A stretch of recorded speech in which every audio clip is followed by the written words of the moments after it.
Tuloy-tuloy ang Balikatan 2025 kung saan nagsagawa ng counter-landing live fire exercises ang mga tropa ng Pilipinas at Amerika. Ang detalye sa ulat ni Patrick De Jesus. Umalingaw sa Apari, Cagayan ang iba't ibang kagamitan na pinaputok ng mga tropang Pilipino at Amerikano. Una rito ang 105mm howitzer ng Philippine Army.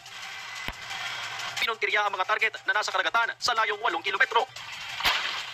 Umasinta rin ang 155mm Atmos howitzers ng Army, katuwang howitzers ng US Army. Nagbigay naman ng close air support ang F-16 at F-18 fighter jets ng Amerika. Pati na ang kanilang Apache attack helicopters. Nagpamalas din ng lakas ang mga pinakawala na Javelin missiles ng US Marines.